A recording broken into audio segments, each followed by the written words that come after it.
अस्सलाम वालेकुम dear students and friends, welcome to my YouTube channel zoology.com। आज का हमारा जो टॉपिक है वो है relationship of biology to other sciences. आज हम देखने जा रहे हैं कि बायोलॉजी का दूसरी साइंसेस के साथ क्या ताल्लुक़ है, क्या रिश्ता है। तो हम देखते हैं इनके अंदर क्या सिमिलरिटी है। सबसे पहले मैं आप लोगों को एक छोटी सी एग्जांपल से समझाता हूँ। ये देखें, ये एक है पेरेंट बॉडी, ठीक है। यूँ फ़र्ज़ करें ये क्या है, साइंस है, ठीक है। और ये है इसकी एक डॉटर और एक है इसका सन। आप एज़ कंपेयर टू साइंस आप इसको ले लें, ये है मैथ, ठीक है। ये है केमिस्ट्री, फिज़िक्स, इकोनॉमिक्स है, ठीक है। और ये क्या है, एक ही पेरेंट बॉडी से निकले हैं, ठीक है। जब ये एक पेरेंट बॉडी से निकले हैं तो फिर ये एक दूसरे से सिमिलर हो जाएँ, यानी कि एक दूसरे से मिलते होंगे, एक दूसरे की खसूसियात जो है ना इनकी आपस में जो है ना वो मिलती होंगी।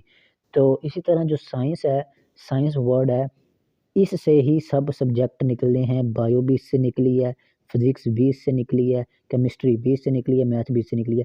सो बायो का फिज़िक्स के साथ रिलेशन होगा, बायो का केमिस्ट्री से भी रिलेशन होगा, बायो का मैथ के साथ भी इसी तरह रिलेशन होगा। अब हम उस रिलेशन को क्या करने जा रहे हैं, डिस्कस करने जा रहे हैं। तो लेट्स गो, चलते हैं हम अपने टॉपिक की तरफ। तो हम सबसे पहले डिस्कस करेंगे बायोफिज़िक्स, यानी कि बायो का फिज़िक्स के साथ क्या ताल्लुक है।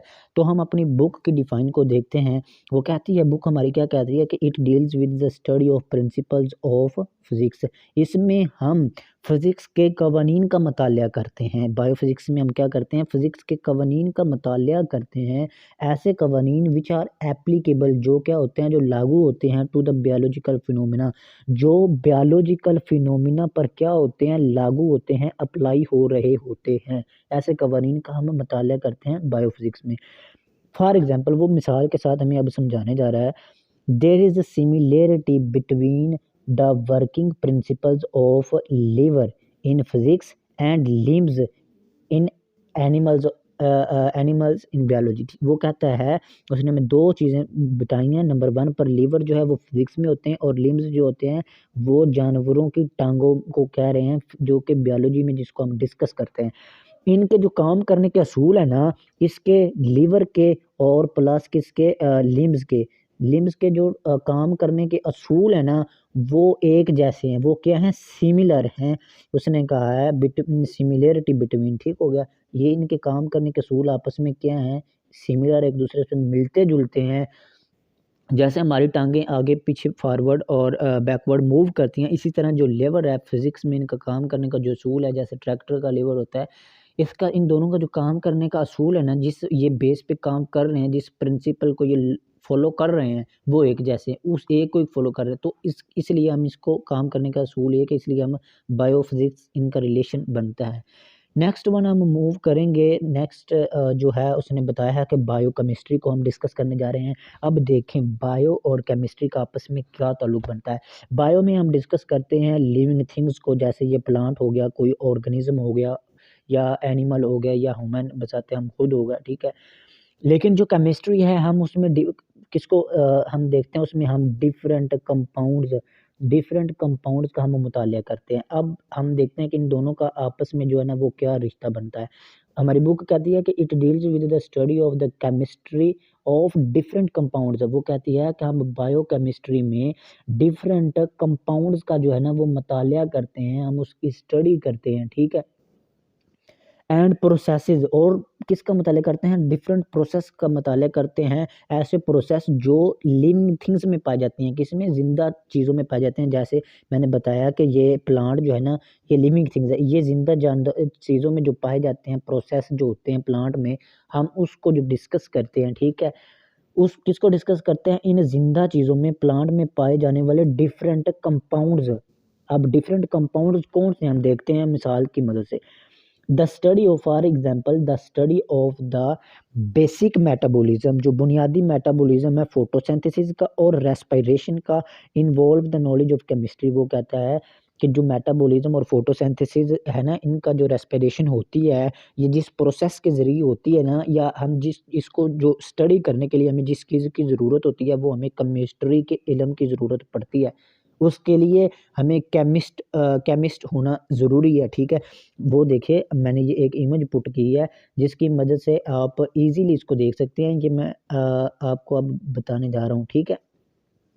ये देखें, ये है हमारे पास एक प्लांट जो कि लिविंग थिंग है, ठीक है। अब ये प्लांट का एक सेल है जिसको हमने माइक्रोस्कोप की मदद से देखा है। इसके अंदर प्लांट के सेल के अंदर क्लोरोफिल, ये प्लांट सेल के अंदर क्या चीज़ है, इसमें इसके अंदर क्लोरोफिल होता है, ठीक है। ये क्लोरोफिल क्या करता है, ये क्लोरोफिल सूरज से आने वाली जो रोशनी है उसको जो है ना ट्रैप कर लेता है, और इसकी मदद से फिर आगे फोटोसिंथेसिस का जो प्रोसेस है ना वो जो आगे जो है ना फॉरवर्ड होता है, यानी कि वो उसका जो प्रोसेस है वो कंटिन्यू हो जाता है फोटोसिंथेसिस का। तो ये क्लोरोफिल कंपाउंड जो है, जो हमने कहा भी था कि हम इसमें क्या करते हैं, डिफरेंट कंपाउंड को देखते हैं, उसकी केमिस्ट्री को पढ़ते हैं।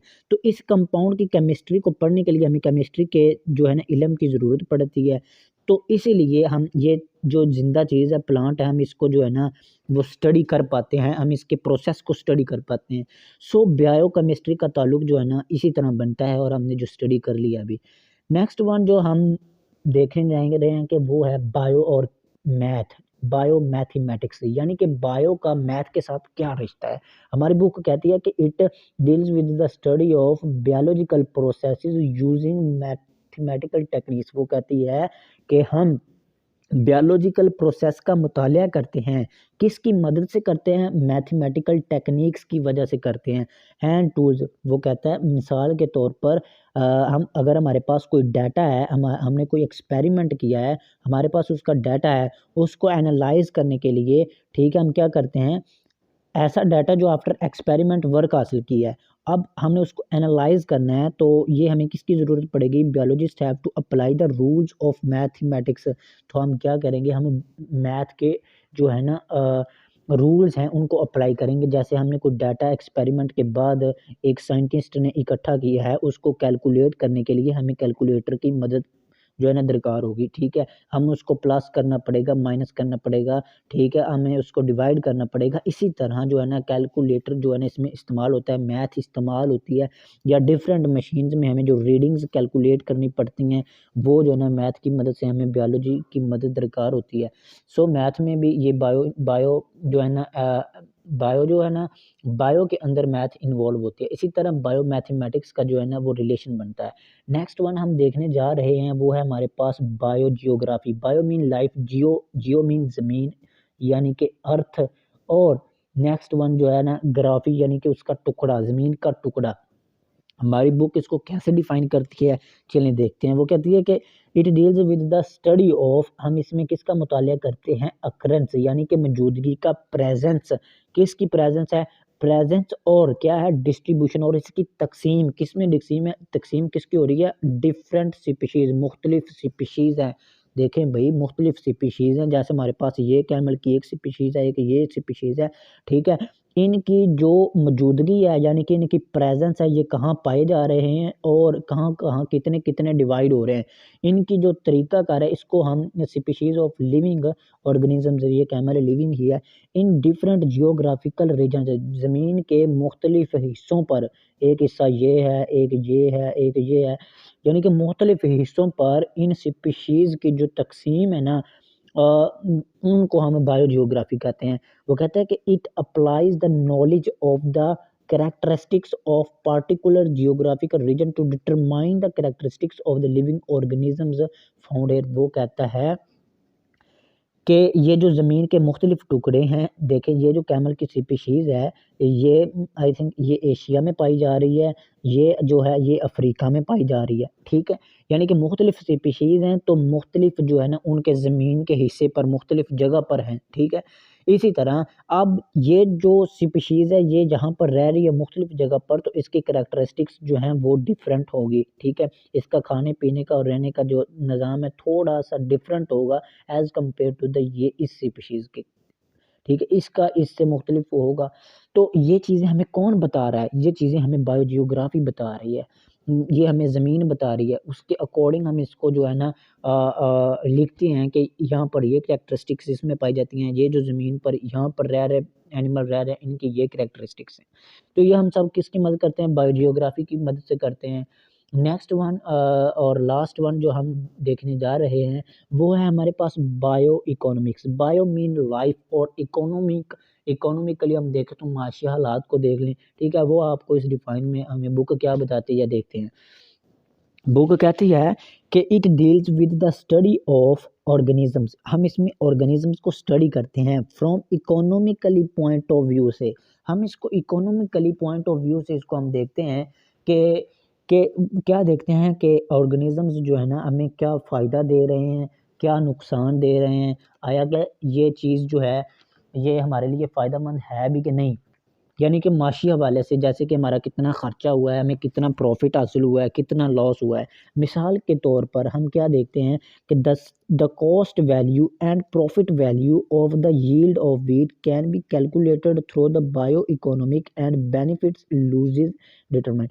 ये हमारे पास एक गंदम की फसल है, व्हीट की फसल है, ठीक है? आप देख लें, ठीक है? अब हमने इस पर जो खर्चा किया है, हमने इसकी देखभाल की, ठीक है? हमने बायोलॉजिकली इसकी देखभाल की है हमने, ठीक है? इसको देखा हमने क्या इसको जो है ना हमने इसको खाद, स्प्रे जो भी है, ईटीसी जो भी इसका खर्चा इस पर आता है हमने किया, ठीक किया।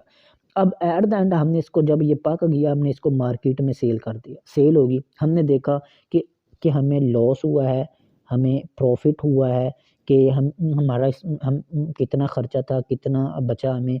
तो ये चीज़ें जो है ना एक इंटरनेशनल लेवल पे, एक कंट्री के लेवल पे जब जैसे हम अपने कोई कंट्री में कोई चीज़ लगा रहे हैं, जब हम उसको दूसरे फ़ॉरेन कंट्री में सेल करेंगे, तो हम देखेंगे इंटरनेशनल लेवल पे कि हमें हासिल हुआ, क्या हमें लॉस हुआ, ठीक है? तो ये हम बायो इकोनॉमिक के ज़रिए करते हैं, ठीक है?